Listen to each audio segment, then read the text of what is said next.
There is no way to get here. So I'm getting back to. I think they're gonna build I mean, some restaurants in the I think, Are we yeah, getting on that, it kind of step on the knowledge that, I would too. they're gonna sell the house, and they're also gonna sell. Throw What was this one? I have no idea what it is. No, but his stuff is perfect. Second vein. So it's got big drive. Yeah. Did you?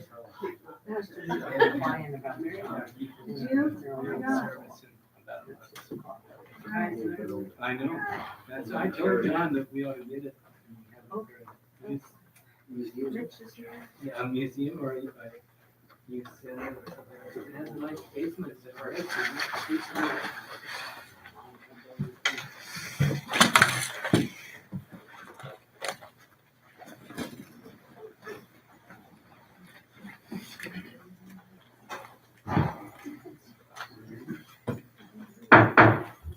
We'll now call to order the meeting of the Whittier City Council on Tuesday, October 15th, 2019. Tracy, can we have a roll call, please? Councilmember Anderson. Here. Councilmember Owen. Here. Councilmember New. Here. Mayor Pro Tem Cowan. Here. Mayor Biazzi. Thank you. Welcome, Mr. Jesse Salinas. Would you do the honor and lead us in the Pledge of Allegiance? I would be honored to do so.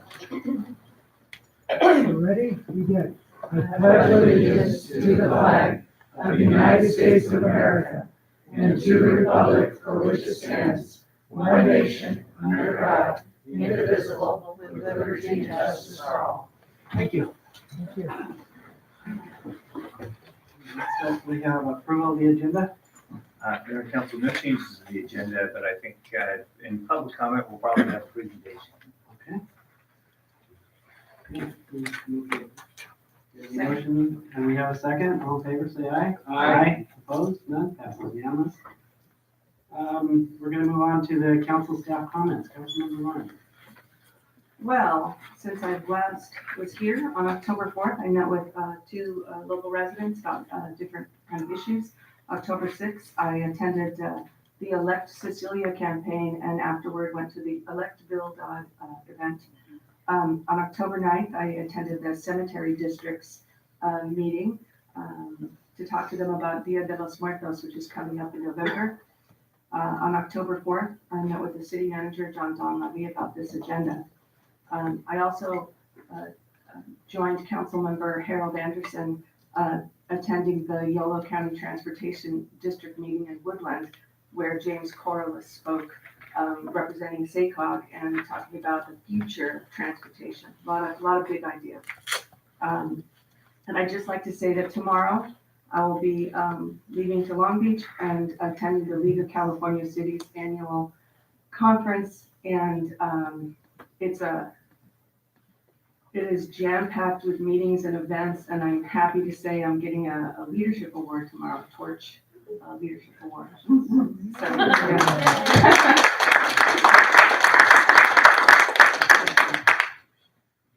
Councilmember Anderson.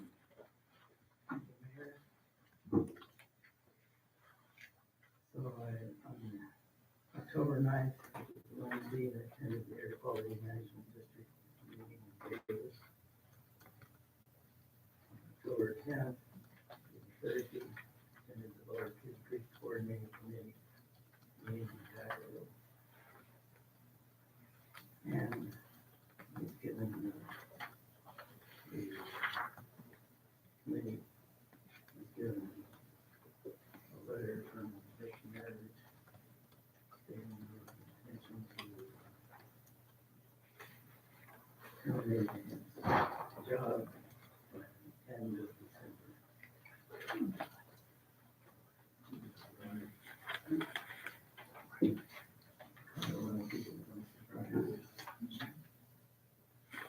On Monday, October 14th, yesterday, and at the Yolo County Transportation District, with my colleague Jesse,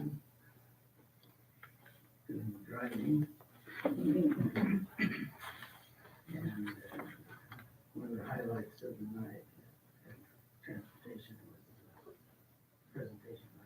Chorus, SACOG, and so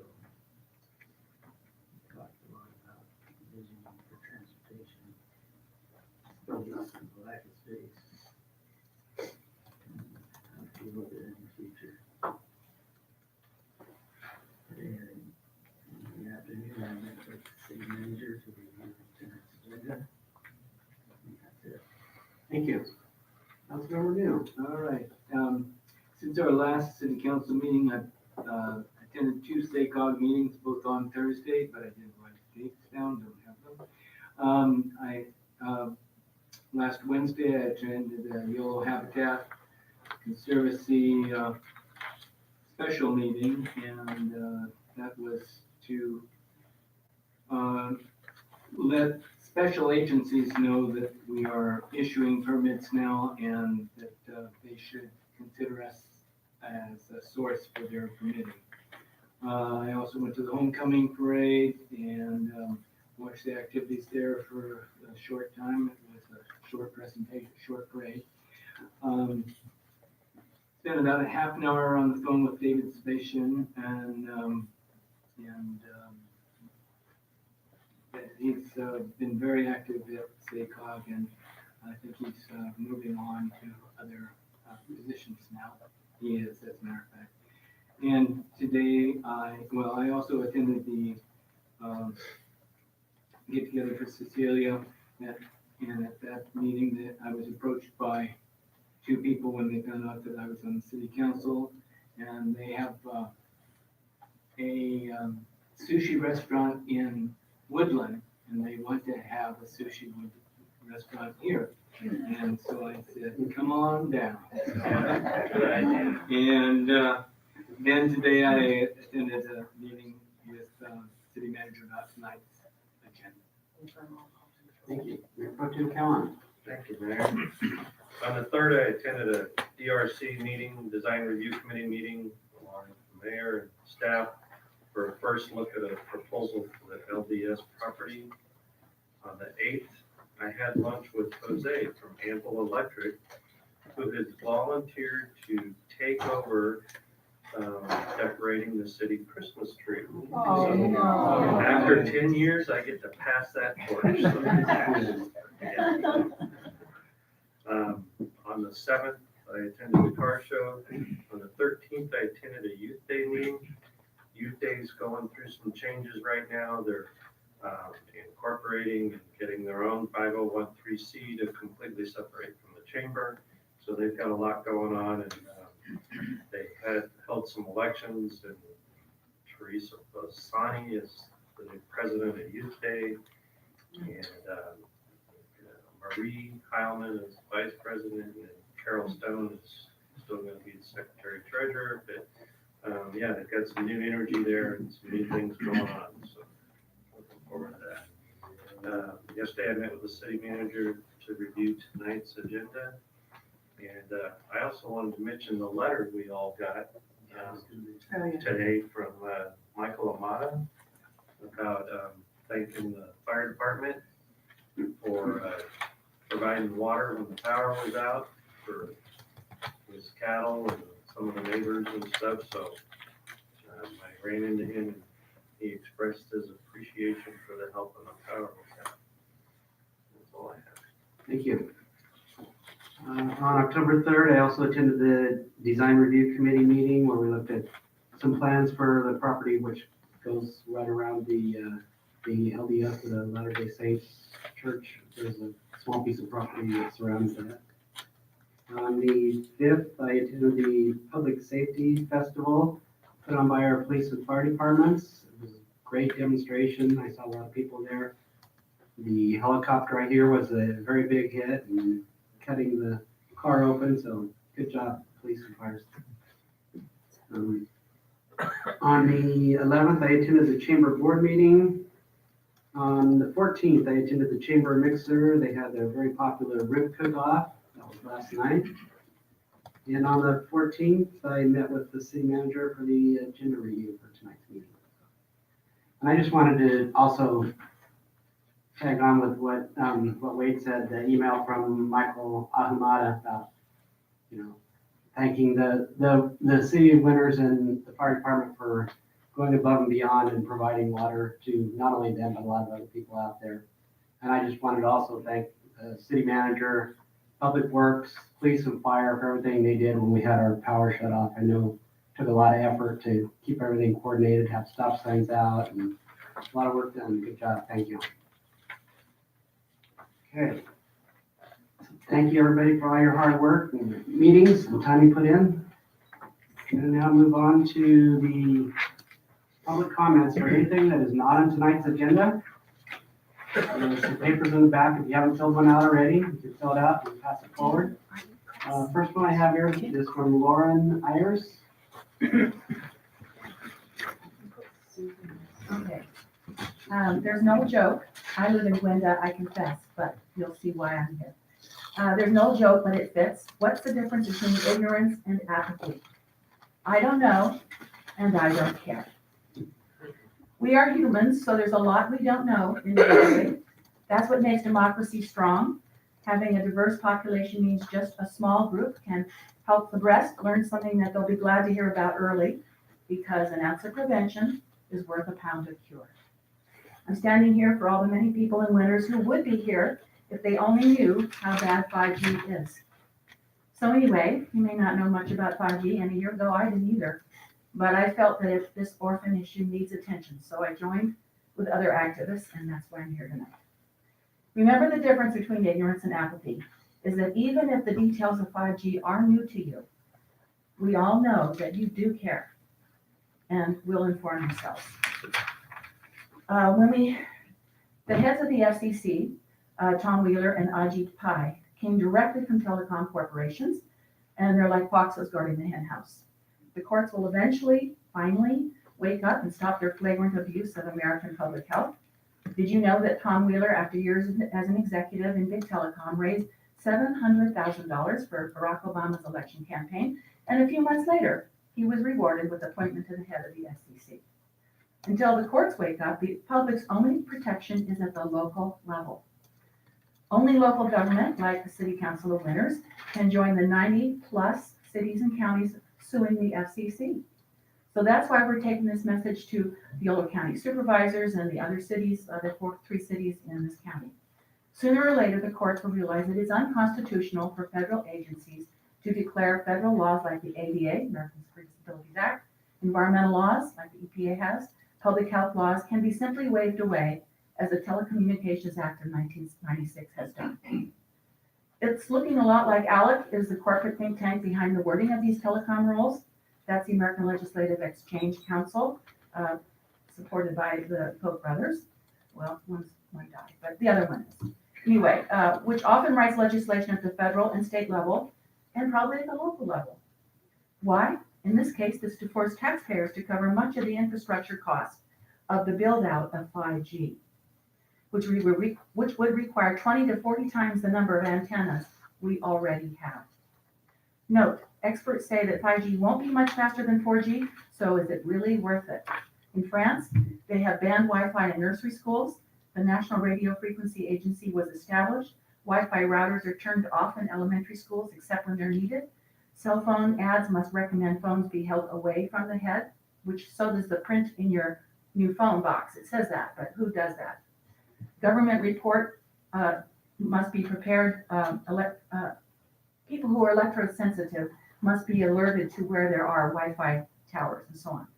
Every town will have a map of cell towers and cell antennas. Wi-Fi hotspots will be labeled with a pictogram. Phone exposure for children will be minimized. Look before you leap. Better safe than sorry. Join the lawsuits that those 90 counties and cities are part of now. That's something for you to think about. Thank you. Next, we have Tina Loudon.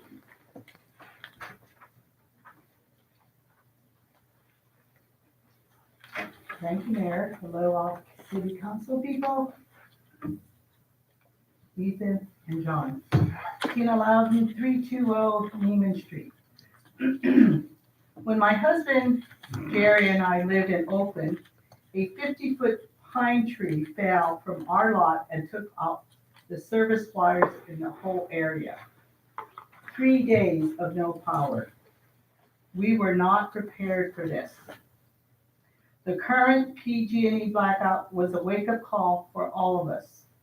We want to thank all the city staff for keeping us updated and safe. Job well done.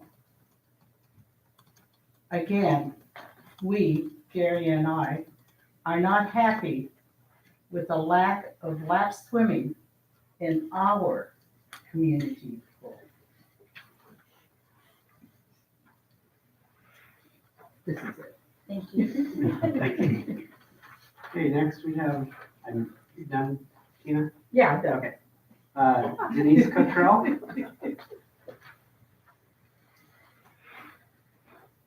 Denise Cottrell, 210 Main Street. I think it's great that there's not so much construction around the hotel and the parking lot's done. And so my question is, are there going to be trees in the parking lot? And who's responsible for putting the trees in? I can answer. City manager can answer that. Absolutely. Okay, thank you.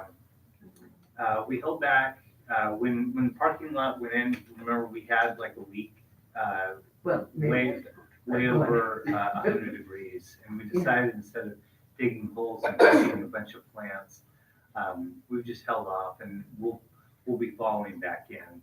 But there's a whole landscaping plan, and we'll bring that back in.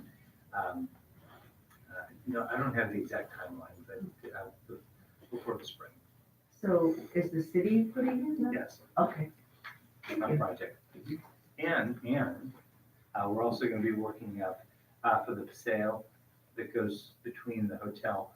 So we have basically, we have to finish off the parking lot, and we're also gonna at least do an interim path that goes through the sale between the hotel and Main Street. So Thank you. something to look forward for. Thank you. Next we have Susan Hamilton.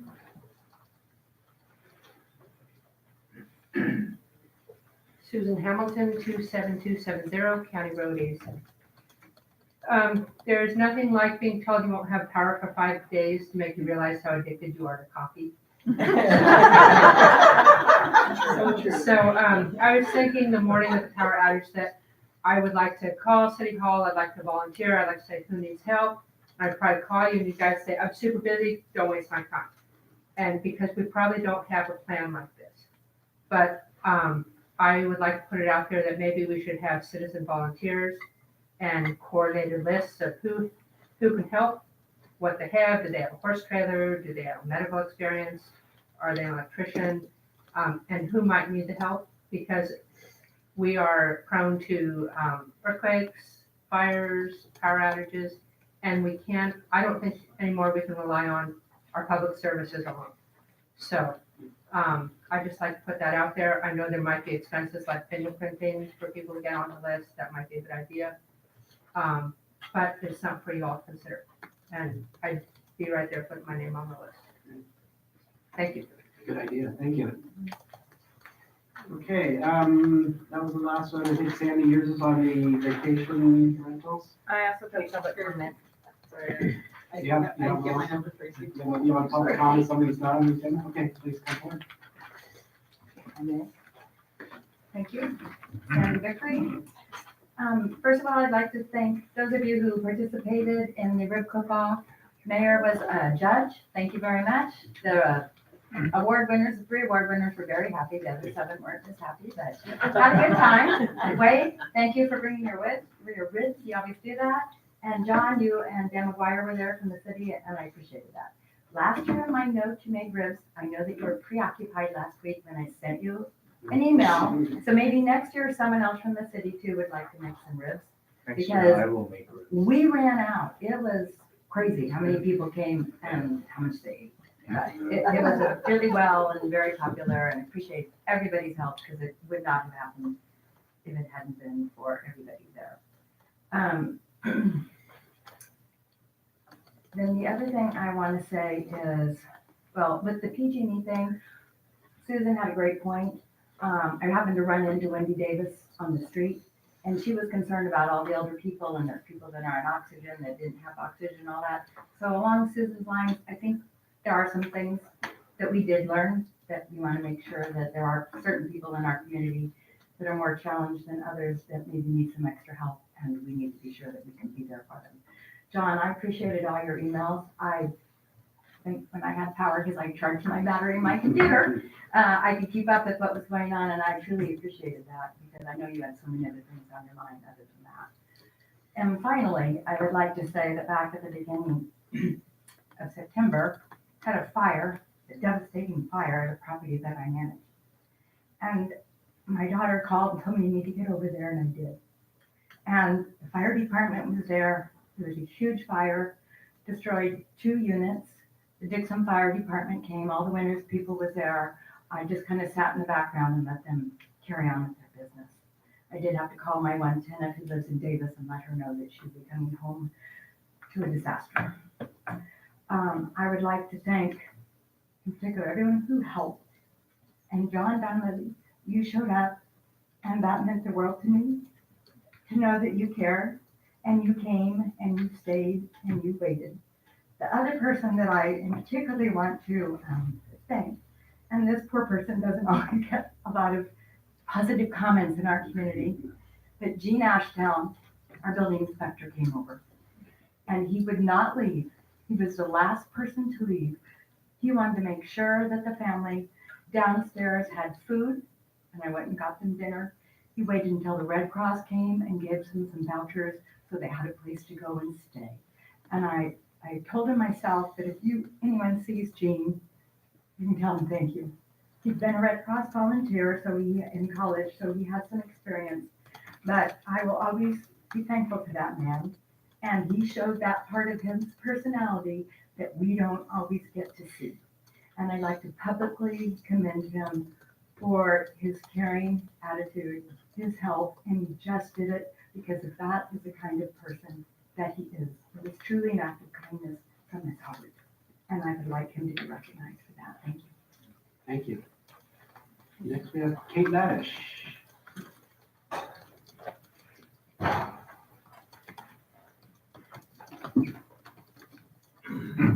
Thank you, Mayor. Kate Ladish, 400 Morgan Street, number 21.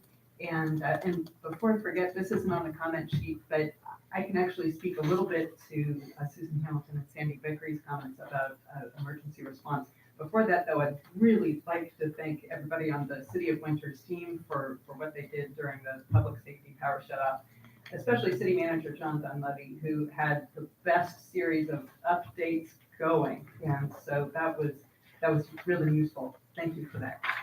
And that you included a timestamp on them. Oh, perfect. And so in terms of communities, how community members can be involved, I'm on the disaster preparedness subcommittee of the Yolo County Commission for Aging and Adult Services. Last Monday, we're working on our recommendations that will go to the commission and then the Board of Supervisors. Last Monday, we had just finished what we thought was finalizing our recommendations for what to do during a public safety power shutoff when I got notifications from PG&E and City Manager John Dunleavy that we were going to have one in just over 24 hours. And so I think now is a fantastic time for everybody to make sure that they are actually as prepared as they hoped to be before one of these. And in particular, something that the subcommittee is looking at is medically fragile people who have medical need for power. And to make sure that there are resources available for them and that they know where those resources are and that they're able to get to them. So that's something that's ongoing. One of the recommendations going directly to what Susan and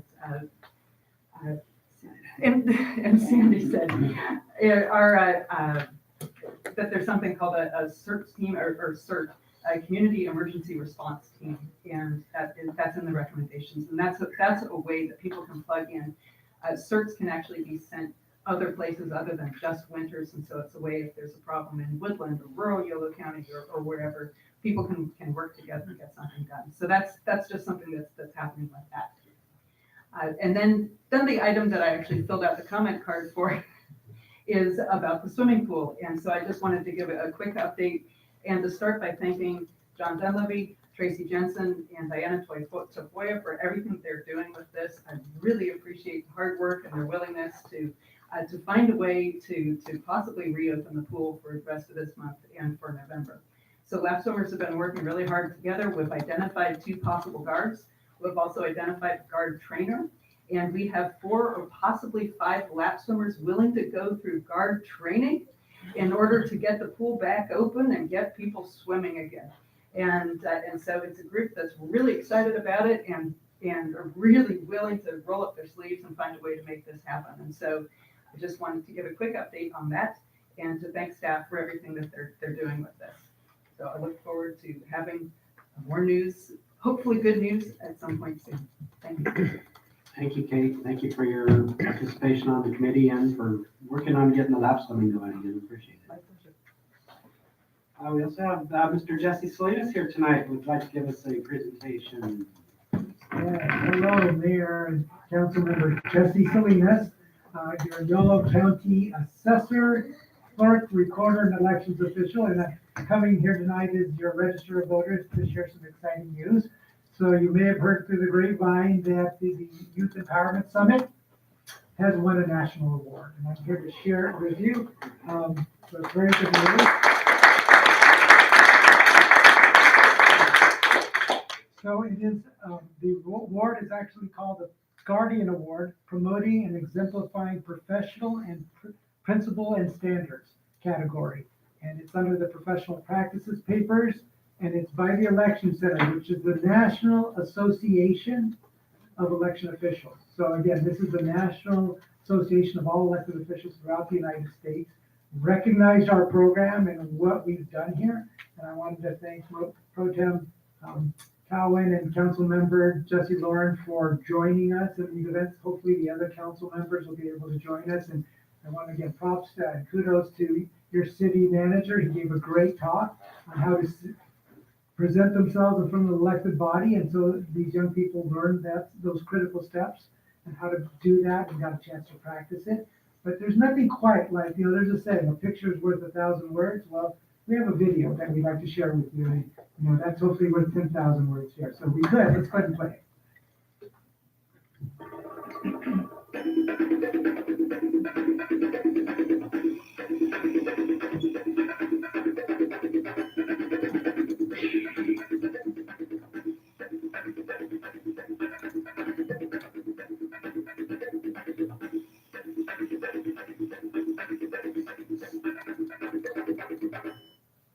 We're trying to build leaders and champions for our democracy so that people get engaged and make our community better.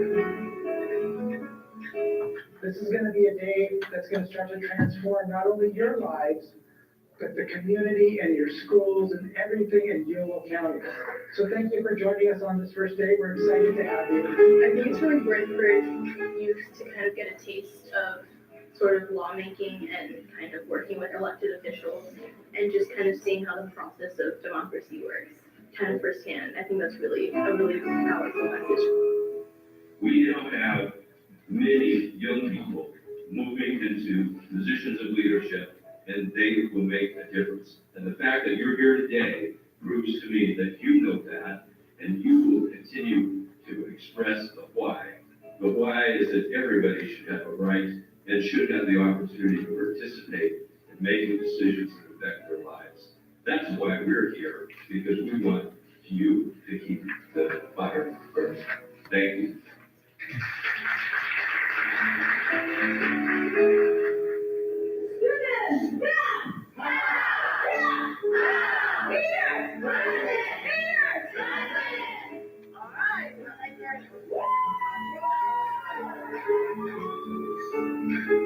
Each one of you has a teen advisory board lead member at your table. These are the individuals with the white t-shirts.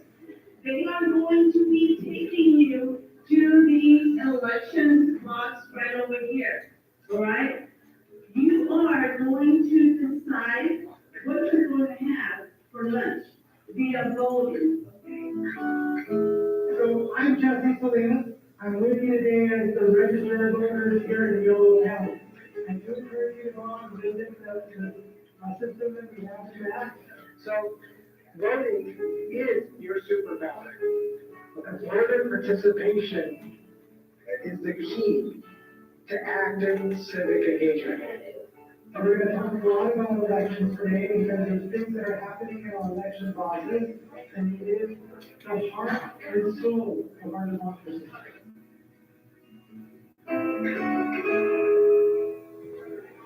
I think that everyone deserves the right to be comfortable, to have somewhere to sleep and to live, no matter what their previous life was like.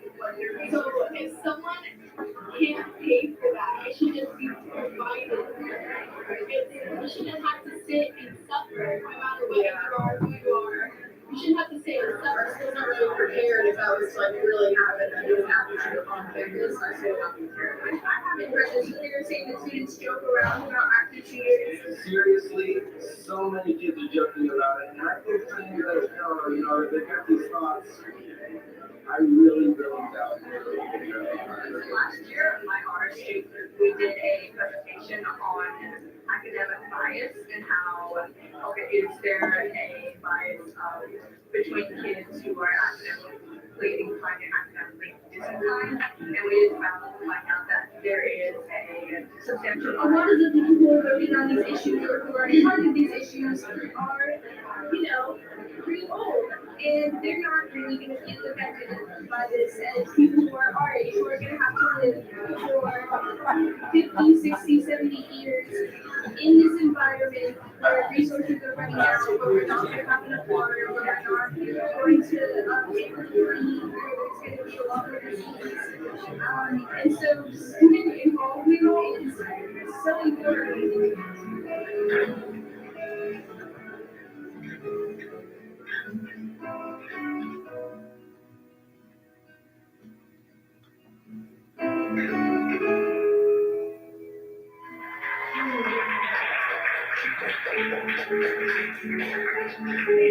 My name is Jasmine, and this is actually my second time to the Mayor Summit.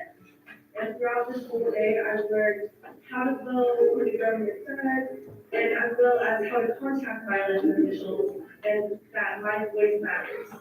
And my feedback from you today is use your voice to demand change and demand action, and that your voice matters, and that your voice can help your community and help people around you. I think that your part about today was knowing that the elected officials really did value my opinions and the opinions of against people like us. They said, yes, we know climate change is a real issue. We know politics is a real issue. All the things that now young people are bringing.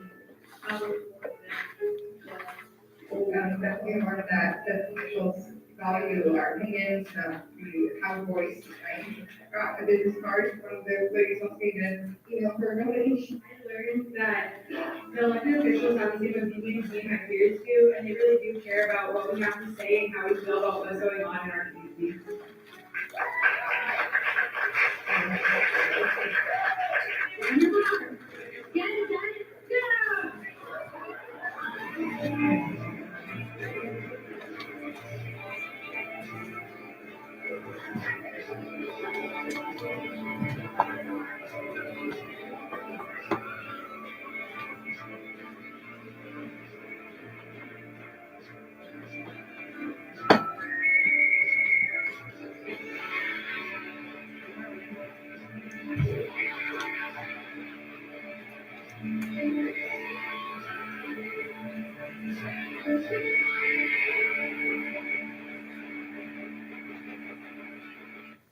So that's our award winning video.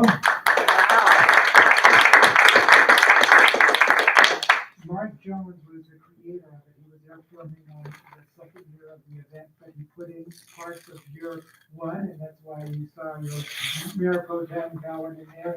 And it was just such a celebration of so many neat things that were taking place during the summit. And so the next step for us is we're going to continue to grow the program.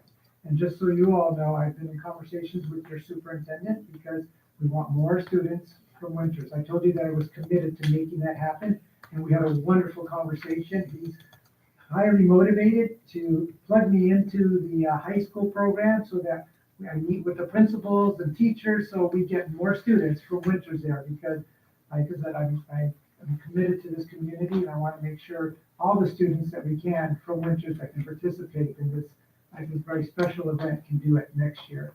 And we have a event that we're doing called YOLO Fest. You may have flyers in front of you, or you can share that. This is about an event that is going to be an event that will allow for us to expand the program so we can have more students. We had over 100 students this past March, and actually we're going to probably be moving it to September, because as you can all imagine, I'm going to be just a little busy in March, just a little busy. So we'll be moving it to September, which also I think will allow us to get more of the seniors involved, because what we discovered is seniors are kind of checked out by the time March of their senior year comes in.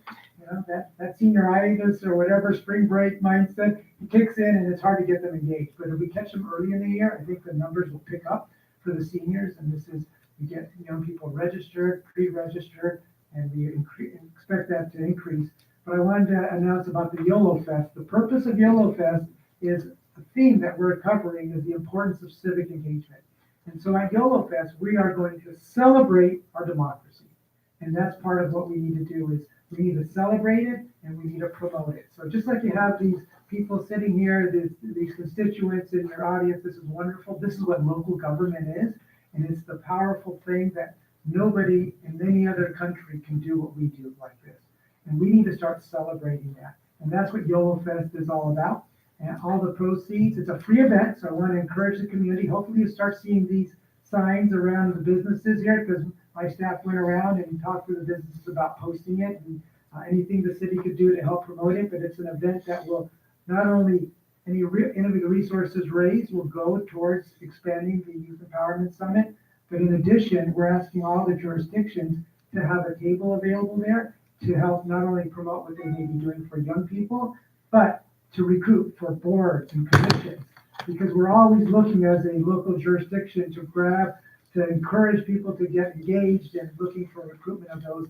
So this YOLO Fest will be an annual event where we're going to celebrate democracy and encourage civic engagement. So we're hoping you can help us share the word and spread it. It'll be this Sunday from 2 to 6, and it'll be at the Davis Oddfellows Hall.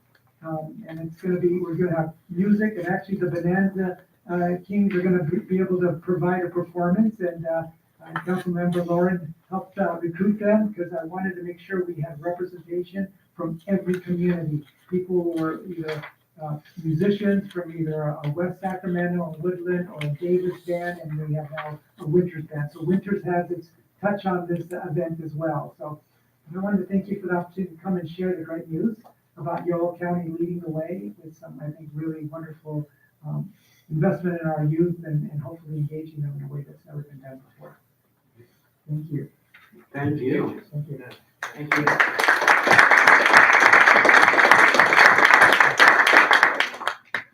you, Supervisor Saylor and the council members who participate too, to get our youth engaged. Good job.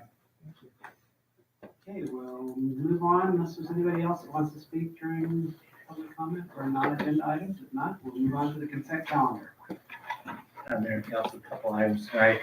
Item A and B are minutes from previous meetings. Item A are from the regular minutes from the council meeting on October 1st. And item B are the minutes from the planning workshop on August 21st. Item C is the final acceptance and notice of completion for the public improvements that went in as part of the Hotel Winners project. That'll start the timeline, so some of those contractors can get their final payment. Item D is on-call agreements with both Bennett Engineering and ClearPath. Bennett will be doing peer review and surveying work. ClearPath does plan checking services. We use both of them already, but as I mentioned at the last meeting, you're going to see some of these on-call contracts coming up just as we renew them. And then finally, item E is the disposal of a RAS 326 fire truck. It served winners extremely well. The problem that we run into is that there's only practically one person in town that can drive it. Dual manual transmission is tough. So we'll surplus the vehicle. My guess is that this will probably end up in like one of the Bomberos programs, going down to Mexico. We're shooting somebody in Mexico wants now to drive this thing, so it's a great truck, and as it goes out, it's very solid. So we're sad to see it go out of the fleet, but sometimes we need to do that, and that's the consent calendar. Any questions? No, I'll open it up for a motion. No, you have a conflict or? Okay, we have a couple conflicts here. One. My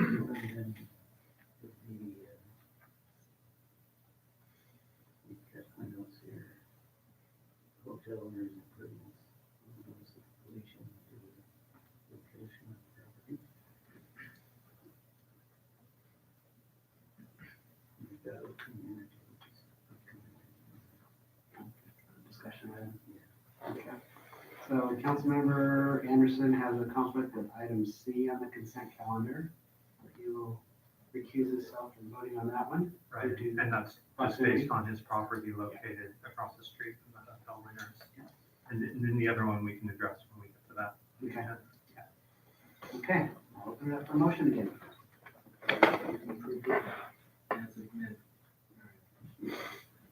I'll second. We have a motion and a second. All in favor, say aye. Aye. Opposed? None? Passes unanimously. Just have to say, I hate to see the old fire truck go.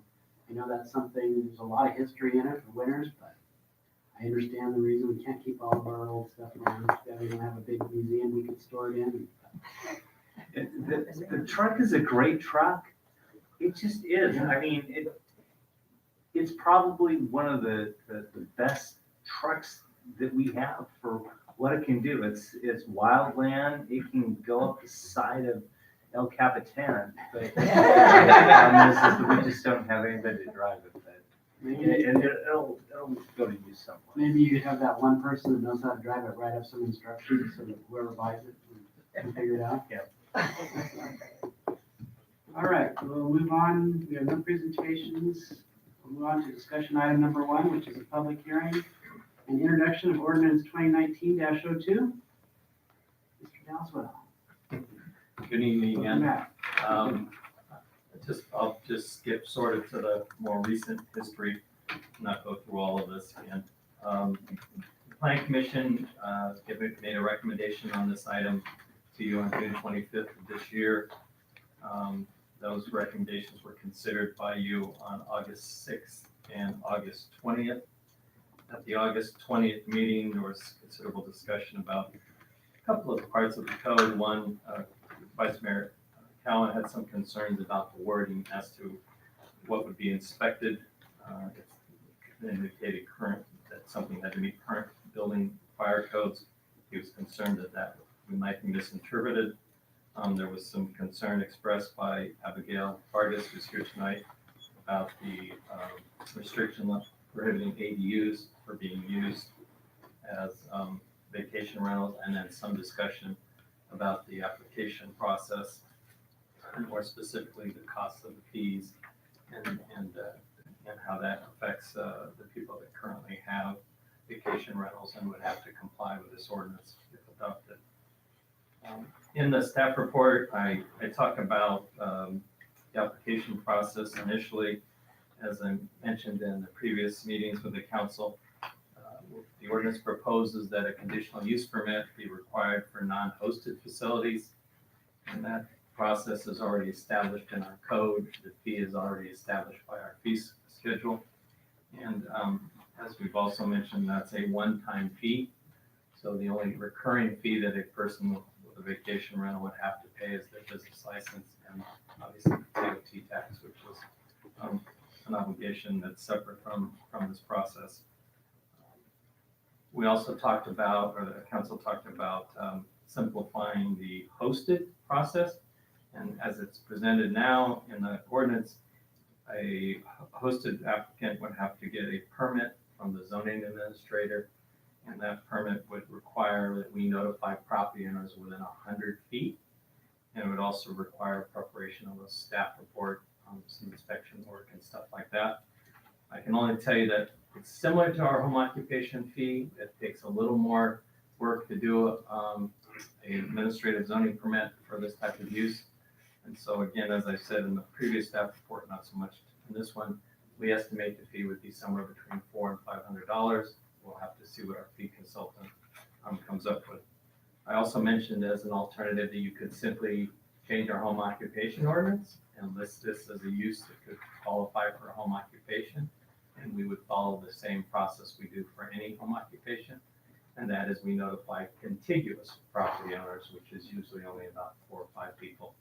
And we don't prepare a staff report. We do prepare a letter after a hearing period is expired that we tell the applicant that they've complied with the ordinance and can proceed with their home occupation. And then lastly, some cities, which I've had in the last presentation, don't require any permitting obligation for a hosted facility. They simply require registration of that facility with the city so that we have record of their existence, and then the payment of the business license and TOT tax. And that's another alternative that you could consider. But as I mentioned at the beginning, right now we're talking about a zoning administrative permit. That's what the ordinance would call for. The language that Abigail Vargas spoke about at the September 24th meeting, there was quite a bit of discussion about the ADU issue. There is no state law right now that prohibits the use of vacation rentals. ADUs as vacation rentals, and the planning commission felt that they didn't really see a problem with allowing them to be used for that purpose. Should the state step in at some point and prohibit that, we would obviously have to amend the code to be compliant with the state law. And then lastly, as I mentioned, Vice Mayor Callen had some concerns about the wording and how it might be misinterpreted as to what would be inspected when the fire and building departments went and looked at a person's property under a vacation rental permit application process. And I did email Vice Mayor Callen on a couple of occasions and send him iterations of the wording. We sort of, I hope I met what he was looking for as far as the language that's proposed in the ordinance. He obviously can tell you if it's still not what he was looking for. You have a marked up copy of the zoning ordinance, which, as you can see, has quite a bit of changes. I would never show you all the changes from the first version to now because it would be literally writing. And then you have a clean copy to see what it would look like, presumably, should you adopt it as presented. And with that, I'll try to answer any questions. Okay, any questions from the council? Yeah, thank you very much, Dave, for your work on this. Welcome. I just want to say thank you for all the work that you've done, and also for planning commission and the community for coming together on this. I have a couple of questions before I open it up for a public hearing. On that land use zone matrix, it's 17.52.020. Yes. That table that's in there? Yes. So you've added the vacation rental to the bottom of that table?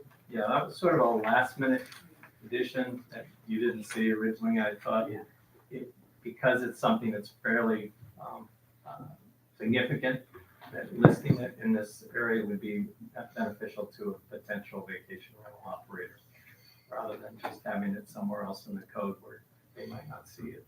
One of the questions I have on that is you have it listed for the hosted vacation rentals as a C, which is conditional, so it doesn't need a conditional use permit, but it's on conditions of the zoning administrator. Yeah, you have to read the footnotes because we don't have an A for like administrative permit. So as long as you read the footnote that goes with that, and you understand it's a different conditional approval. Okay. The other thing I saw in there on page 59 of the staff, it's page 12 of the staff report, number 5A, where it talks about the life safety stuff. It says smoke and carbon monoxide detectors and has CO2 in parentheses, it should just be CO, not CO2. Okay, true. Okay. CO is 1, dioxide is 2. I should remember that. Thank you. We'll go with CO for the edited version. And the other one I had for clarification was on page 14 of your staff report. On 1A, it says in no case may more than 10 guests, not including the host family, be allowed to sleep in a vacation rental unit. This includes any property that has multiple habitable buildings. And then in B, it says planning commission may allow. I think the wording in A could be a little clearer, say no more than 10 guests, not including the host family, may be allowed to, and the rest of these things. Okay. Just so it's clear, because in A it says in no case, and then in B it says the planning commission may allow. May allow. So it's a little bit Okay, yeah. unclear on that. So I'll have to clean that up a little bit before the second reading. That's the only questions I have. More I will. Yeah, I just wanted to note a couple things since they came up at the last meeting. There's been some recent development at the state level. The state just passed a series of bills related to ADUs. And on the issue that Dave mentioned regarding usage of ADUs as vacation rentals, the bill currently says that the local jurisdiction may restrict ADUs to rentals of greater than 30 days, but it basically leaves the discretion to you as to whether or not you want to do it. So it clearly, it did address that issue and said that it's up to the local jurisdiction as to how they decide.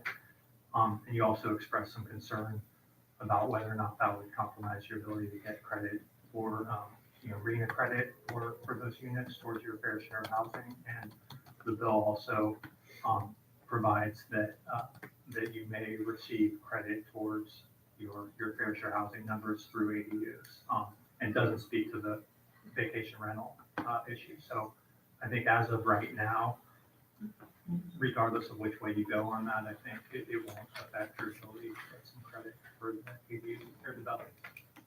Okay, thank you. All right, no more questions. I will open up the public hearing. Is there anyone that would like to speak to this? Andy Vickery, you turned in a paper earlier. Welcome back. That's nice to hear you say that. I'm sure there's some people that don't always feel that way. Since we're making corrections, I was going to do this privately, but on page 11, where it talks about hosted accommodation, and I'll show you my notes there, Dave. It says means a vacation rental business for which the owner or sleeps. And I think it should say or authorized agent. I think that got left out.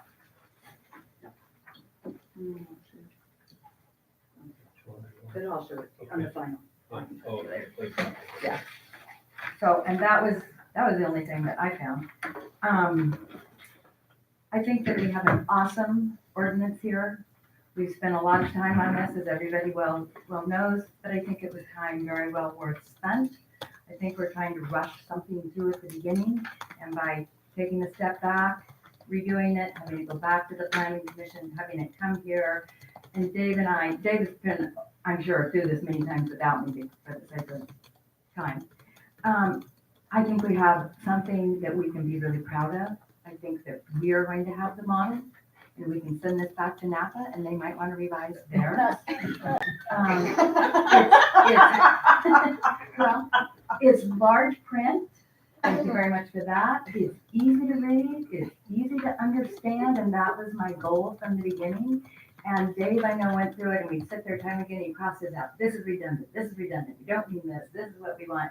And he really worked really hard on getting this to be the document that it is. And I want to thank you, Dave, for letting me input things. And I know you worked really hard on this. And this is something truly that we can all be very proud of. And I do think that we have a model for the rest of the state. Thank you. Anyone else who would like to speak to this item? Seeing none, I will close the public hearing at 7:23. Okay, comments from the council? Anybody? No? No, it's surprising. Okay, if there's no comments or questions, then I will open it up for a motion. I'll make the motion to, consider the proposed amendments and, for ordinance 2019-02. We can also find the proposed amendments, category they present from Seawood. Correct. Okay, we have a motion. Do we have a second? Well, I'm happy to second. We have a motion and a second. All in favor, say aye. Aye. Opposed, none. Passes unanimously. And thank you again to Dave and to all the planning commissioners for, I mean, no one can accuse you of rushing this through. We've had a lot of meetings, so good job. Thank you for all, and thank you for all the citizen input that you took as well.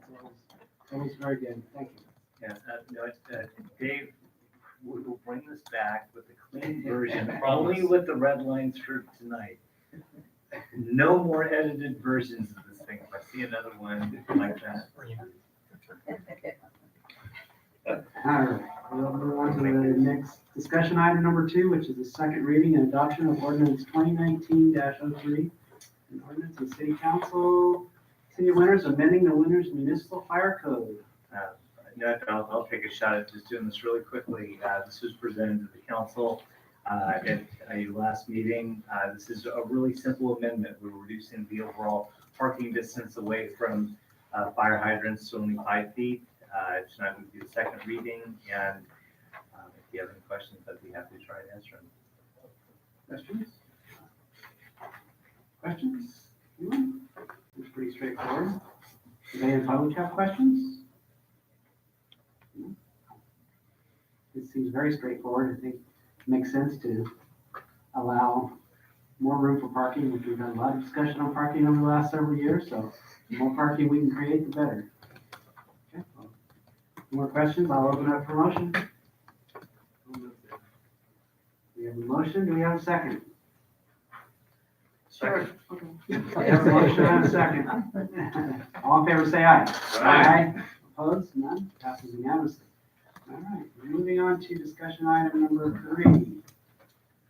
This is the community choice aggregation, approval of the JPA agreement and first reading authorizing the CCA ordinance. Mayor and council, I'll take that. Yeah, we have a, Councilmember Anderson has a conflict on this item, so he'll step out.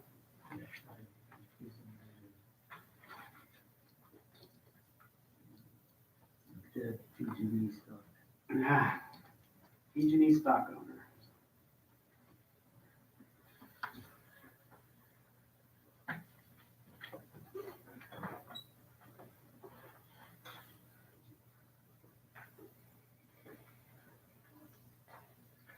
All right, Mayor and Council, tonight, we brought back from the October 1st meeting, the whole idea of community choice aggregation and approval of the JPA agreement with Valley Clean Energy. There really are 5 actions that are in the recommendation tonight. We'll focus maybe on 3 of the key items. The first is will be the first reading and introduction of an ordinance which will add the whole concept of community choice aggregation into the Winters Municipal Code. That's a requirement of being able to pursue this type of venture, and it's as simple as adding this into the code as we presented. The second has to do with the adoption of a resolution which would basically accept the terms and conditions of being a member of Valley Clean Energy. In this, it includes the basic provisions for membership, the appointment of directors to the VCE board, and it basically gives the structure of us becoming a member. Tonight, and the third key thing that we're looking for is just asking that the council appoint 2 of you to sit as members on the board. Within the structure of how how the council will consider membership, the city will not become an official member of Valley Clean Energy until 2021. We're going through tonight. We have the introduction of the ordinance. The the second reading of the ordinance, I think, will be on November 20th, November 19th.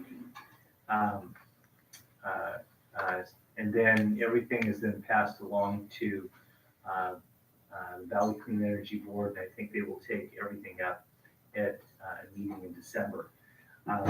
So in the meantime, one of the aspects that we have is the ability to become an associate member. Valley Clean Energy is a very dynamic organization right now. There are many things that they're considering, and the idea of us just basically sitting on the sideline for an entire year might be kind of difficult. So they've come up with an associate membership, which will allow the city to participate and be privy to various things that Valley Clean Energy is doing. In the recommendation, it also talks about doing some public outreach, which are some things that we have to move forward on. Why don't I introduce Mitch Sears? He's here from Valley Clean Energy, and he can fill in all the gaps and answer any questions that you might have.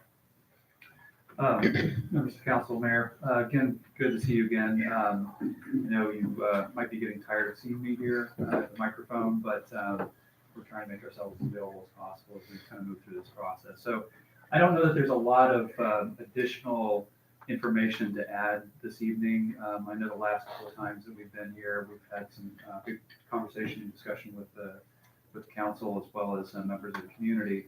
But as John pointed out, this is the formal part of the process. What we will do, depending on the council's action tonight, we have prepped an amendment to what we call our implementation plan. That implementation plan essentially takes the load data that was shared by the city of Winters with us through a contract with PG&E. We've incorporated that into our model to kind of run the numbers. As we talked about before, those numbers show a sort of neutral to slightly positive impact of adding the city of Winters to the overall financial setting or standing of Valley Clean Energy. But what we'll do with that implementation plan is then fold in Winters information, and then we will submit that to the Public Utilities Commission before the end of the year. That then starts the clock on the sort of formal integration of Winters into Valley Clean Energy, culminating with beginning of service for Winters residents and businesses in January of 2021 is the current schedule. That meeting that John referenced at the Valley Clean Energy Board would take place this December. That would be, I think, December 12th, which is the second Thursday of the month. And at that point in time, the Valley Clean Energy Board, again, pending the decision tonight, would be formally approving the incorporation of Winters into the program and seating the two members of the city council, whoever they are, onto the Valley Clean Energy Board of Directors. At that point, we would have a board of 8, and we would be moving forward through the course of 2020 with the city of Winters participating as a full member with Valley Clean Energy Board of Directors. In the meantime, the associate membership would allow, as John pointed out, there are some activities that are going on right now. The associate membership, if approved tonight, would allow for 2 city council members from Winters to join with the Energy Board in discussion on issues related to the PG&E distribution assets effort that's underway by Valley Clean Energy. Just as a note, also, it's Tuesday night, so this must be Winters. Tomorrow night, we're over in the city of West Sacramento. They're considering also an associate membership with Valley Clean Energy again to be able to participate in those discussions as well. So with that, I would also like to point out that we do have 2 board of directors for Valley Clean Energy. You might know them, city council members and board of supervisor members, but that's Lucas Frericks and Don Saylor. Happy to cede some time at the microphone to allow them to speak also, if one of them would like to. Otherwise, I'll sit back down and answer any questions the council might have. Would one of you or both of you like to speak? Yeah. Good evening, Winter City Council, Mr. City Manager, and Madam City Clerk. Just wanted to, Lucas Sparks from the Davis City Council, just encourage you to all consider taking this vote tonight. We are very excited about the prospect of the City of Winters joining Valley Clean Energy. I think this has been a really strong partnership between the County of Yolo, the City of Woodland, and the City of Davis. We are quite confident that it'll be made a much stronger partnership with the addition of the City of Winters and ultimately the City of West Sacramento. I think there are a lot of other examples in our county where we all work very closely together. The Yolo Habitat Conservancy is a good example of that. The Yolo County Transportation District is just another example, and there are numerous others, of course. We're all stronger when we work together, and so we really are looking forward to the potential opportunity of the City of Winters joining Valley Clean Energy and really providing an opportunity for additional local control and local governance and working dutifully on our joint sustainability goals as individual cities, but also as the county and as a region. So thank you for your consideration and appreciate the opportunity to address you this evening. Thank you. Yeah, Supervisor Saylor. I've asked 6 more people to come behind me and they'll all be in the room. I'm so happy to be here tonight. I was the initial chair of the board of Valley Clean Energy. Mr. Ferris described the collaboration that we've had. It's kind of our hallmark as a county and our cities. I want to say this, I want to echo the focus that people commented on earlier in the public comment about the amazing responsiveness that your city staff had during the public safety power outage last week. And that's something John, you did a tremendous job, as you always do when you need to step up to serve your community. The thing is, we don't want to see that continue. And one of the things that we need to try to do is find ways to strengthen what we do for power provision. In the last 10 days, Valley Clean Energy repaid loans of $500,000 each to Woodland, Davis, and Yolo County for the startup. So that's pretty incredible when you think that we only started this operation about 15 months ago. So in that time, we've been able to have a financially stable operation and to repay that set of loans. We also are now, for the first time ever, rolling in net energy monitoring the solar power generators, people who are early adapters for photovoltaics. We kept them off of the rolls initially because they have this true up time and you have to do cash flow advance. We're now in a position financially where we're able to bring those customers in to Valley Clean Energy as well.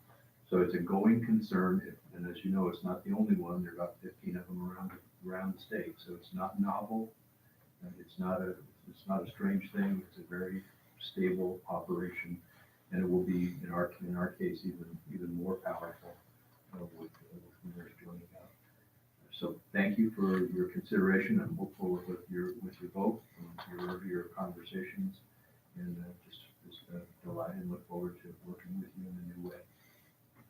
Thank you. Any questions? Anybody in the public that would like to speak to this item? Dave, if you want to go first, which was it? Okay. Well, this is a momentous occasion for me to Can see you this say happen. your name for the Sorry, record, please? David Springer, 200 Madrone Court. Thank you. This is a momentous occasion for me to see this happening, and been looking forward to it for a long time. It makes me proud, even prouder to be a citizen of Winters and see this coming together. We've been serving, the utilities in California for many years with services related to energy efficiency and renewables, and we've seen a lot of changes happen, with deregulation, regulation, re-regulation, and this is, I think, a really great movement that is happening throughout the state to give more control of and more choices to citizens. So I have, if I mean approach, I have a treat for all of you. Uh-oh. Over 500. Is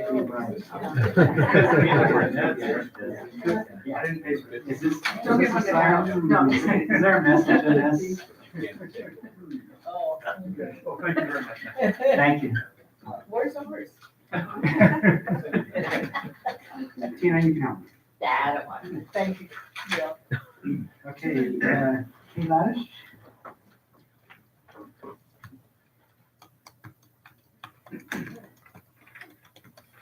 Let me give you the for this one.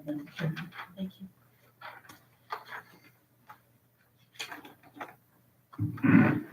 Kate Laddish, 400 Morgan Street, number 21. And I remain very much in favor of Winters joining Valley Clean Energy, and I've spoken, I think, every time this has come before council, and so rather than enumerate the points that I've made before, I'll just say that a couple of the points that I've mentioned before is that this is a very good way for us to achieve one of our goals of decreasing the greenhouse gas production associated with our city, whether it's business or residential, and that it's also a way for renters to increase the amount of renewable energy that's in their energy use. Tonight, though, I'd really like to focus on the local control angle.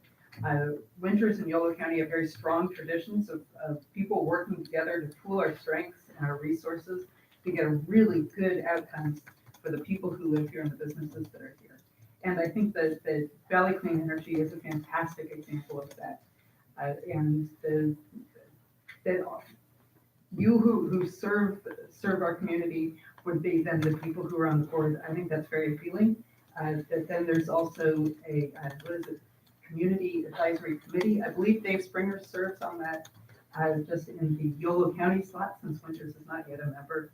And so there are ways for people I'm about to say plug in, that'd be a terrible pun, but to get involved. And so again, I remain very enthusiastic about this. Thank you. Thank you. Anyone else would like to speak? I have a question. Is that appropriate? All right. So, my understanding from what you gentlemen have said is that Yolo County has adopted this. Am I correct? All right. So I get a PG&E bill in the city of Winters, and it doesn't say anything about Valley Clean Energy that I recall. But I recently was doing some community service work and looked at a PG&E bill from someone out in Yolo Housing, which is in the county. And at the bottom under their PG&E charges, there's a line item that says Valley Clean Energy. So I'm just trying to get a point of clarification. So if we adopt this, then on our PG&E bills, down at the bottom, there will also be an additional charge from Valley Clean Energy for X amount of dollars. And maybe someone wants to kind of address that and explain how that works, because I don't have a clue. Yeah, actually, so this is one of our fingertip facts. We've passed those out before, but it's a good and common question that we get. So what we're doing is we're replacing PG&E's generation charges on the bill. So up until this point, you've had like one charge that's included both the delivery, like the lines and the wires and everything to get the energy to your house or your business, and the generation portion of the bill. So the cost of the power itself. So what's happened now is when Valley Clean Energy as a community choice aggregation program comes in, the delivery side of the bill is shown, and then a separate line item is shown for the generation side of it now as well. So that's really the only difference. And what the board of directors of Valley Clean Energy has done is they've committed to matching PG&E's rates while delivering higher amounts of renewable energy. The other thing that they've done is they have committed to, if Valley Clean Energy does well, they've set up a customer dividend program so that if we perform financially good within a particular fiscal year, we'll pass some of those savings back to our customers in the form of a bill credit. So there may be an opportunity for additional savings to take place with Valley Clean Energy. So the quick answer to your question is you're not paying anything more than what you were before as a PG&E customer when Valley Clean Energy comes in. It's just itemized, but it wasn't before. That's helpful. That is very Other questions? You said it better than And it took like 4 months to get to that point. All right, Peter Meyer, 21 East Abbey. You know, I was kind of looking through part of the contract that is kind of set up to go. I just noticed a lot of language in there about eminent domain. I mean, I thought Valley Clean Energy was just here to purchase power and sell it, but for some reason, there's quite a bit about that in there. And I just kind of want to get clarification of what is it, or why are they doing that? You know, I mean, they're not PG&E, they're not transferring the energy, they're just, you know, they're buying it from somewhere else and selling it to us. So, you know, that's just kind of a question I have or a concern. So you guys can do it. I know we're talking about electing, and my other part on this too is there's a section in there where it's talking about voting, and, you know, the amount of votes looks like it's tied to the amount of kilowatt hours that your city uses. Well, you know, if we're not gonna have a very strong representation against Woodland or Sacramento, or not Sacramento, Davis, or the county of Yolo, those are giant populations compared to us. So, you know, maybe we should kind of go back through that and really look at it with a fine a comb. Sorry, I'm terrible at public. You did a good job. That's good. Mr. Sears, you want to address those? Sure. So, again, really good question. So, Valley Clean Energy is set up as a joint powers agency. So eminent domain is included as one of the powers of a joint powers agency. So it was essentially by default that it was included in there. We do not, nor do we anticipate being in a position to condemn property through eminent domain, but it is a power of a local agency, and we are a public agency. So that's part of the reason why that's in there. In terms of the voting share, so there's two ways that votes are taken. The standard normal way is that there's one vote per member that sits on the board. So as I mentioned, if the City of Winters joins, then there'll be 8 members, 8 votes, a majority carries the day. If one of the jurisdictions wants to call for a proportional vote, there is that ability to call for proportional vote. It needs to be supported by at least one other jurisdiction. So it can't be that just one entity says, all right, we want to vote on our proportional share of energy on kilowatt hours. And so that's the way that there's sort of a safeguard that's incorporated into the JPA document to ensure that there's balance.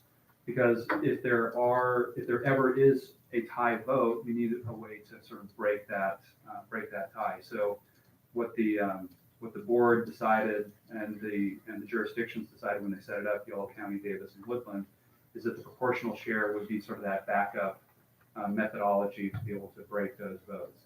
Right now, it is true that Winters would be the smallest entity.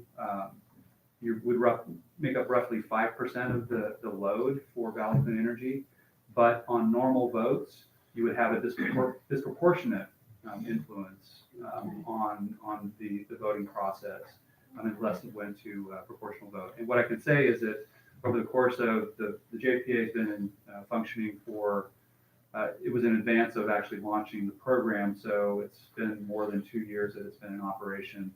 And we've had one vote where that hasn't been unanimous.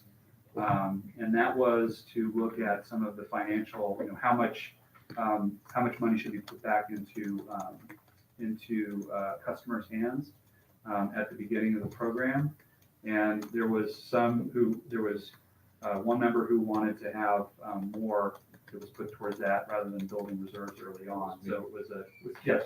And so we have the guilty party here in the room.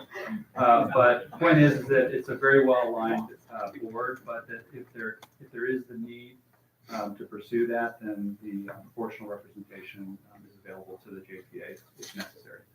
So there's never been a proportional vote? No.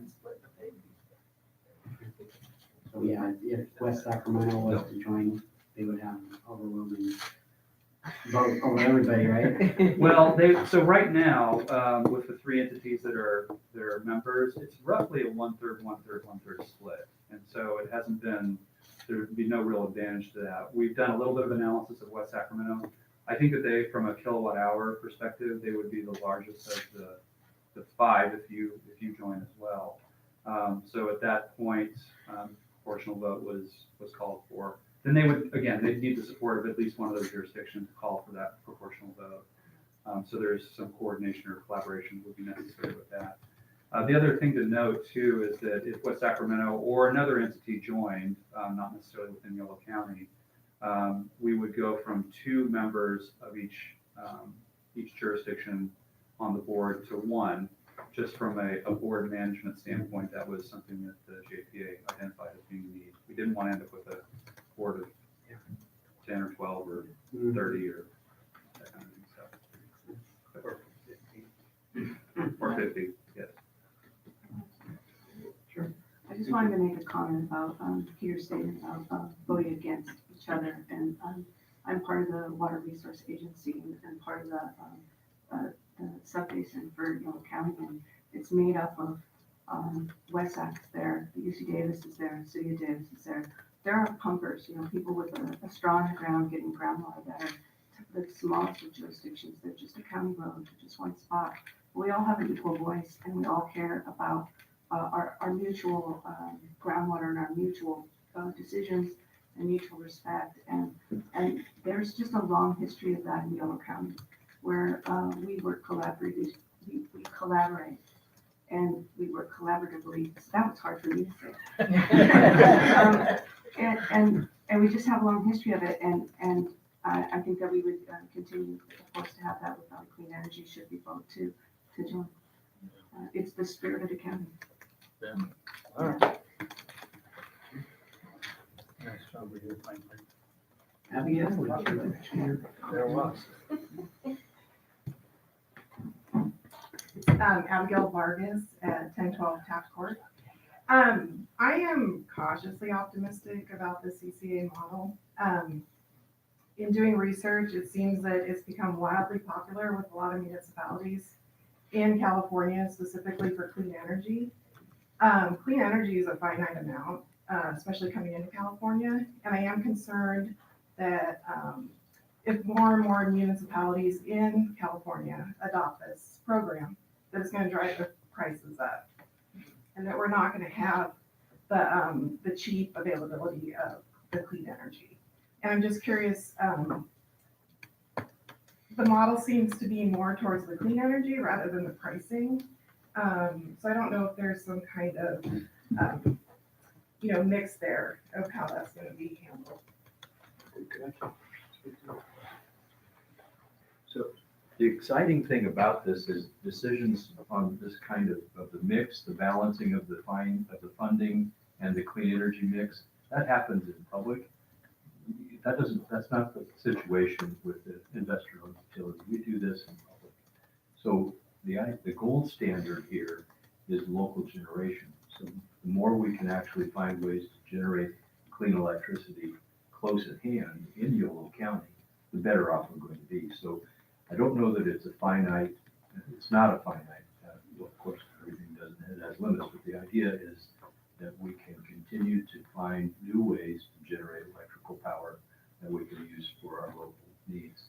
So the idea here is to always balance the financing and the rates that we're going to continue to charge, hopefully as this board continues, will be set in public, and the idea will be to not have rates any higher than the PG&E rate, and to find ways to provide dividends back to the ratepayers, to also use funds for energy efficiency and new generation and to build a reserve. And so far, it's actually working. Thank you. One more question. One more question? Yeah, sure. Abigail Vargas again. So one of the comments that you had was, finding more local generation opportunities. I thought my understanding with the CCA is that you don't actually put funds towards those types of programs. It's just for the purchase of power for the community. So that's kind of the question I had. Yeah. So we contract for power. We can contract for power in-state, local. That's the whole local decision-making kind of process. So the board of directors sets the policies for how and what you want to acquire in terms of the energy mix. And then we work with our power procurement folks at SMUD to help us procure around those policies. So right now, what the board of directors has identified is beating PG&E's renewable energy mix while offering it at the same price as PG&E and offering the customer dividend if possible. What I would say is that also we have put out an RFP, request for proposals, that was there were a good, robust kind of response to that. We're in the process of negotiating long-term power purchase agreements, 10, 15, 20 years to lock in and stabilize the price of the energy that Valley Clean Energy is going to be procuring. It's both higher renewable energy content than what we have right now, and it comes at a lower price because it's longer-term utility scale projects. We also are putting out an RFP for local project development. When we put out the original one, we actually prioritized projects within Yolo County because we wanted to do local project development and support that. We didn't get any responses from Yolo County because it's relatively difficult to do that type of work here in Yolo County. The next ring is we identified a regional preference, and that would have been the counties immediately surrounding Yolo County. Again, we got a couple of responses, but because we're trying to balance both renewable energy content with pricing that we can actually afford to keep our prices competitive with PG&E, we weren't able to use any of those projects in our power mix at this stage. What we did end up with was a couple of large-scale projects further south in San Joaquin Valley that are located on subprime farmland that's otherwise not being utilized. And so that's really where most of the activity is happening here in California in terms of renewable energy generation. And what I can say with certainty is that CCAs, Community Choice Aggregation Programs, like Valley Clean Energy, are the entities that are driving renewable energy generation here in California right now. The investor-owned utilities are not investing in those types of resources right now because they have everything that they need. And so CCAs are coming in and implementing policies that are developed at the local level to push this type of project development. So we are looking for local projects to the degree that we can identify those and develop them. That would be something that we would want to encourage through Valley Clean Energy's procurement choices going forward. And again, those decisions are made by the board of directors here at the local level in public meetings. So hopefully that clarifies. Anybody else in the public have a question or comment? Okay. Anything from the council? I have one thing, and I think I brought it up. You've answered all my questions in the previous meetings that you've attended, and thank you for that. But if I recall, there is a process in place. Say if the city was to move forward and join this, something happened down the road, citizens weren't happy, or the council who's in place at that time, if they decide that they want out, there's a process in place for withdrawing from that. Is that correct? Yes, there is a process for that in place, but once the decision is made, it becomes more difficult to withdraw because once that decision is made and we move into 2020, we begin procuring for 2021 on behalf of Winters residents and businesses. Now, there's a built-in assumption of how many folks are going to opt out, so we incorporate that in, and it's a relatively small proportion of the amount of power that we would be acquiring on your behalf. But once that power is purchased, it's a contract, and so we need to pay for our contracts. So if the city decide, now residents, of course, and businesses can opt out at any time. Right. They can make those individual choices. But if the city wanted to withdraw completely from the program, then there would be a contractual negotiation that would need to go on relative to the amount of power that was purchased on behalf of Winters businesses and residents. So to my knowledge, across the 19 community choice aggregation programs that are established, there's never been a withdrawal from one of these programs. So. Okay. Good. All right. I have no further questions. no more from the council, then I will open it up for a motion. Before I make a motion, Yeah. do we need to talk about representatives? I think we need to decide if we're gonna approve this first or not, and then we can talk about who can represent us if it's approved. All right. I think. Is that right, Ethan? Right, I would take those one at a time. I'll move, adoption of the first reading of ordinance 2019-04, as well as adoption of resolution 2019-42. I'll be happy to second. We have a motion and a second. All in favor, say aye. Aye. Opposed? None? Passes unanimous. With Councilmember Anderson sitting out.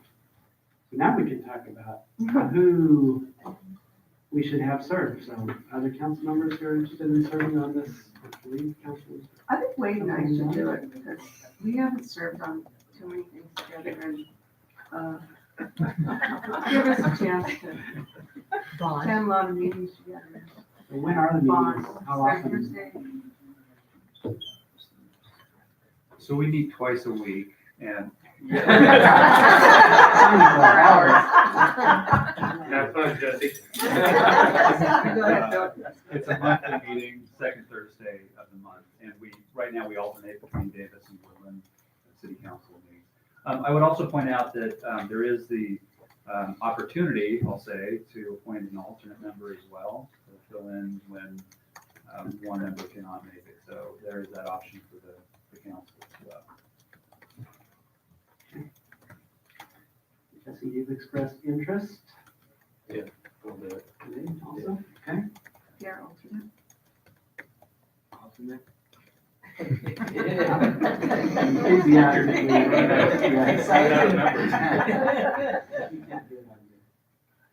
For some reason. All right, I think, any further?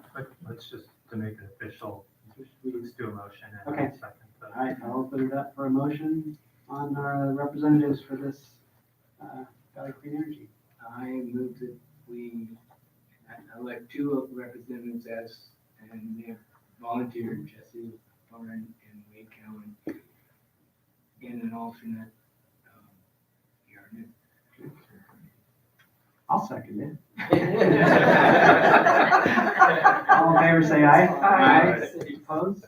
None? Okay, passes unanimously. Thank you. Yes, let's bring Councilmember Anderson back for our last discussion item. Oh, Sandy, you're leading for the most exciting. Oh, should I sit back down? Party's just getting started. Not that the rest wasn't exciting. It's almost over.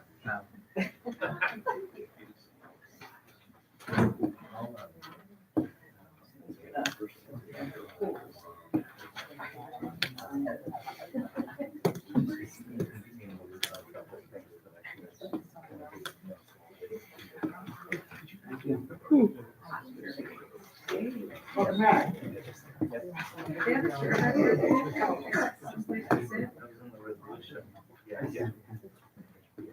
Okay, discussion item number 4 is the planning applications outside the city's planning area and those requiring annexation. Thank you, Mr. Sears. Thank you. Mayor and council, at the August 20th city council meeting, the council adopted resolution 2019-35, which provided some further refinement on a previous resolution regarding planning application of the King Court, the city. From that meeting, after the August 21st workshop, and then at our last council meeting on October 1st, the council asked for further refinement. So it's actually, just read you exactly straight from the resolution what it says. The council directs that all applications for development or planning entitlements for any project located in whole or in part outside the city's legal boundaries at the time of submission shall be brought before the council to consider whether the city should process the application. It's very specific, it's very direct. That includes areas outside the sphere, areas inside the sphere, which are not inside the city boundaries from the urban limit line. Period. And what that does, it just brings it to the council for a vote whether we want to receive the application or not. Correct. And if we decide we don't want to receive it, they can still submit it. Is that correct? And it has to be heard by us?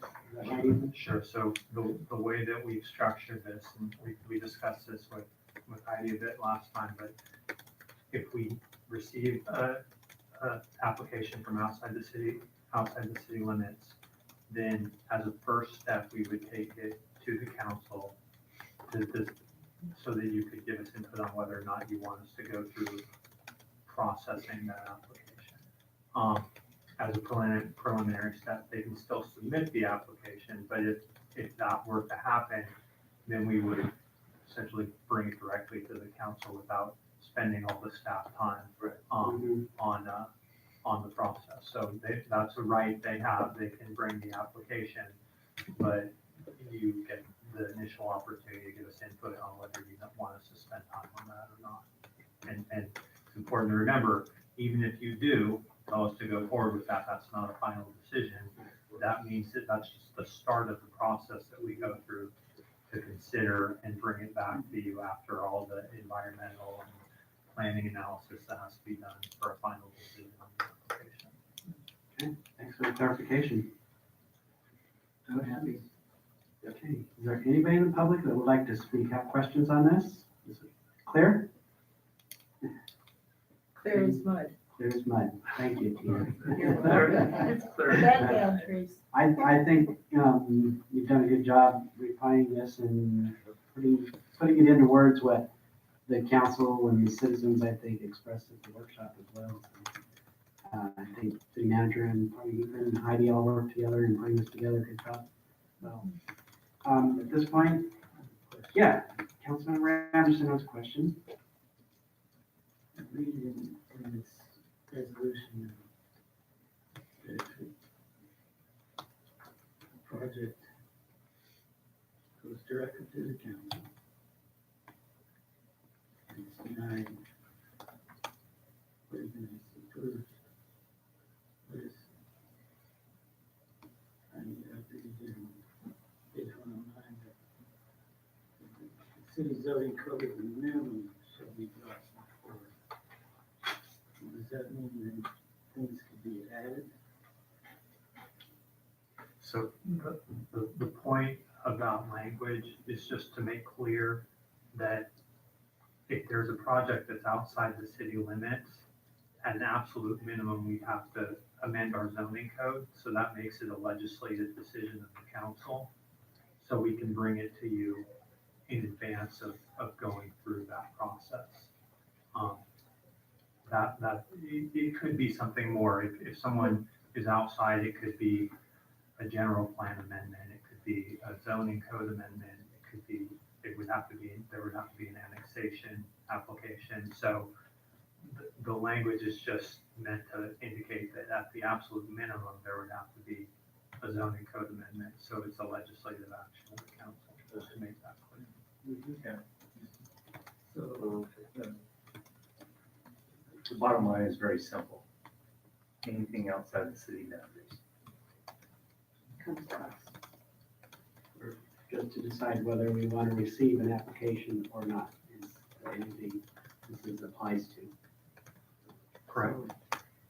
so how do you put conditions on the project? You wouldn't. This only has to deal with an application. It's the decision here is outside the city, existing city boundaries, whether the city would process the application. And the council would make a decision, yes, take the application and process it, or so it's basically a yes or no. just, I think, Councilmember Anderson, I think, I understand your point. It's if we went through if we initially said we did not want to hear it, and then they submitted anyways, and then the application comes before the council, you're asking what happens then if we don't deny it. I think the answer is it will come before the council, and the council would have two choices. Either you would deny it before we do any processing, or at that point, the council could always change their mind and tell us, yes, we want you to process it. But we couldn't approve it at that point because we wouldn't have gone through the environmental process. We wouldn't have gone through, like you say, the process of determining what conditions we'd have to put on them and the like. So if it did come before us at that initial phase, those would be our two choices: either deny it outright and say we don't want to deal with this right now, or allow it to go through the longer planning process. But we wouldn't be able to approve a project just right off the bat because we wouldn't have the necessary information to do so. I feel what it does do is it offers the developers and the public a chance to, in the council, to give an indication how people feel about a project that might expand beyond the city limits before a developer gets too invested into that process. Because if the council and the public shows up for that meeting and people are dead set against it, and the developer knows that, then if they want to roll the dice and move forward, that's on them, but at least they know the direction that, people feel. So I think it's a good thing, and I think it helps everybody, and it helps with getting it to the public at the earliest possible time. I agree with Councilman Cowan. And I think there's been a question that I've heard raised a couple times about wanting to know where does the council stand on development area projects. The council has no, at this point, there's no project before us to make a comment on. So it would all be speculation, so we can't really make a commitment one way or another where we stand until there's actually something before us. So I think this will help to clarify that when that will be brought to the council to hear a potential project, just kind of some details about what the developer might be thinking about doing, and to hear whether the council is in favor of or against it. This helps clarify that at the very beginning. I wanted to say that I agree with the mayor and Mayor Pro Tem and with Councilmember New, and I just wanted to say that going back some months ago when we had a conversation about North, what could come, individually had conversations about what could come in the north side of town. There was a resolution that had been, I don't know the name, I think it was 205-03 or something, but it was signed by Tom Stone. And it kind of tried to give some language about what to do, when to look at something that's outside of, your city limit and your sphere of influence. And that language wasn't very clear. And this completely clarifies it. It's gonna come before us, and we're gonna have a public discussion in the public house.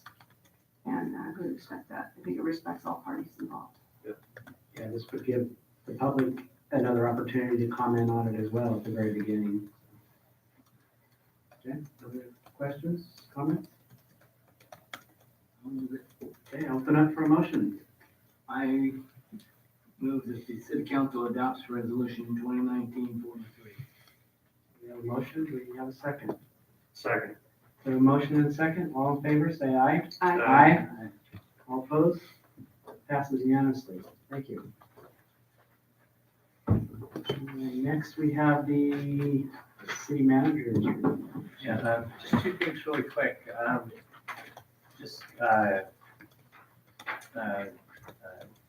Dan McGuire and I met with representatives from Homes by Town, and there's been a lot of discussion about affordability of housing and maybe the size of houses. And yesterday we had the best meeting. We realized that for the Winters Highlands subdivision project, there are basically 5 phases of that project. And we were talking about the size of the houses, the affordability for people to actually be able to get in. And just giving the council a heads up that there's a couple of things that we're finding. First, in the conditions, it required at least 5 models, and when you extrapolate it out, it was like there would have to be like 30 iterations of houses. In the design review and for Homes by Town, they have 5 models. The language says that at a minimum they have to have 5. The 2 models that are just flying off the shelf are the 1-story unit. Seems like everybody wants a 1-story house. So just as a heads up, they'll probably be coming in with a single story, a 6th model, which would be another single story that they want to bring in. I think that for the most part, that could be a ministerial act that we could do.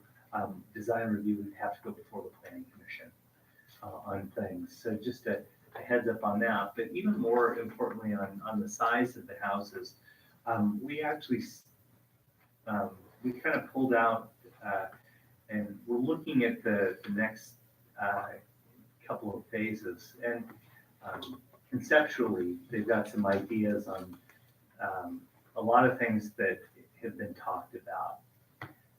Right now, everything's a 2,000 square foot house. The idea of maybe some smaller houses, 14 to 1,700 square foot, creating a more entry level type of house that could go in. Because I think, and the best part of the conversation is they said, we have people that are coming out there that they can't afford the high fives, almost $600,000 home. And it was a great discussion. I just given the council a heads up that this is something that we're talking with them about. It's something that we might bring before our development review committee before taking any ideas that eventually would have to go through the planning commission into the council on some things. But just as a heads up, we're looking at some of these things. We have to look at some of the environmental approvals on things just to make sure that we don't get over our skis on various things. So just a heads up, something we're talking about, and it's something that we'll get through the process just whenever it does. We're kind of doing the back and forth right now with them on that. And there were a lot of nice comments I appreciate about the power outage. Really, it was our public works department, our police and fire department totally had their act together. Internally, our ability to relocate City Hall from here, we always know that City Hall is going to be one of the first that the power is going to go out and not come back on. We actually had in place to be able to just relocate out to the public safety facility, and that just, except for the fact that the City Hall phone system went out. But the credit for the power coming back on, a couple of things. First, Yolo County's emergency manager, Dana Carey, was just awesome. I get a lot of credit for stuff that I really don't have a lot to do with, but I was just pushing the information out as we got things. But Dana really has her act together, and she's absolutely got our back on things. But the power came back on, and you have to give credit to the men and women that are in the field divisions for PG&E. They're the ones who got the power back. They are not in that executive decision-making side, and we know that there were field staff for PG&E that absolutely turned our power back on. And they got us way ahead. By the end of Wednesday, most of the city, by 5 o'clock, most of the city had the power back on. And I spent a lot of time working with them to get power back on out in the country, in Golden Bear. This is the tough road to hoe on things, but seriously, you know, the kind of the unsung heroes, and I don't think PG is going to get any credit for anything on all of this, but I certainly think the men and women that work out in the field that actually do all the work for a living deserve a lot of the credit, because about 2/3 of the city was on by 5:45 in the morning after the 1 o'clock shutdown, and then the rest of the city came back on, and I give them a lot of credit. I was on a conference call that evening on Wednesday night. We're saying, "Yep, Corners is back on," and the people from PG are going, no, it's not. And finally, we're like, okay, you don't see anything, so we stopped talking. But seriously, it worked out. One of the things I'd like to point out, folks that are on Lifeline service or have issues with PG&E, I think probably one of the biggest things that we need to get is that if there are people out there that have medical emergencies and needs, they need to get and register with PG&E. They have to get all that information funnels down to our public health and to our Office of Emergency Services. Our fire department had every single address where we thought that there was a concern. People, we need to start pushing some personal preparedness stuff, and even, you know, I think the number one issue that we don't really know how to solve so much is we had people showing up going, hey, you know, I've got this medication that has to stay at a constant temperature. And my suggestion to, you know, get a nice chest didn't go over big with anybody. But I think there are some of those things to work out. So we'll noodle through things, but our downtown businesses perform like the champs that they are. And I think that overall, and I think the most serious thing is I don't think this is going to be the first time.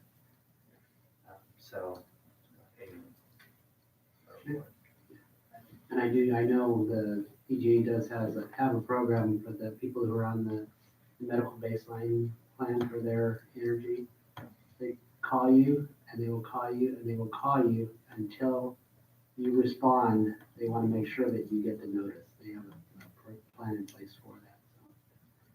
But it's also good. I think there were some good suggestions brought up tonight from the comments at the beginning about, you know, like you say, our police department, our fire department knows who are the people out there in our community who absolutely have to have some kind of coverage during an outage. So we have a way of checking up on it.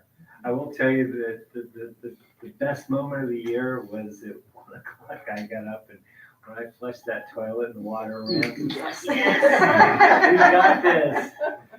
Because if my toilet works, it means everybody else's toilet down. Water and sewer, yes. All right.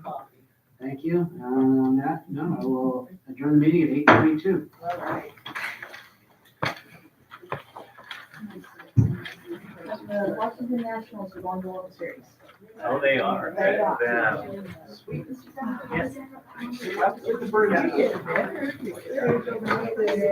Yes, I'll be there tomorrow. I'm going to Powell Boulevard. I've got my hand out.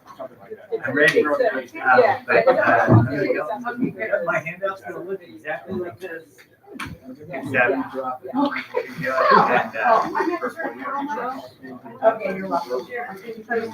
Okay.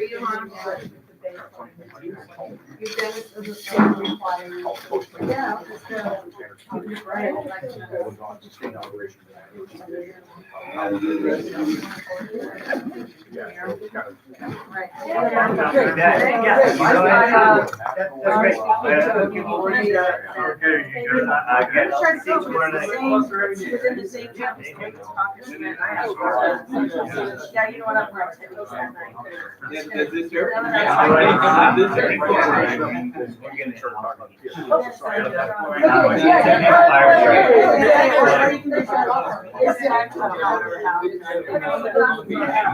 Huge chassis. This thing is 8 feet. The reason why we're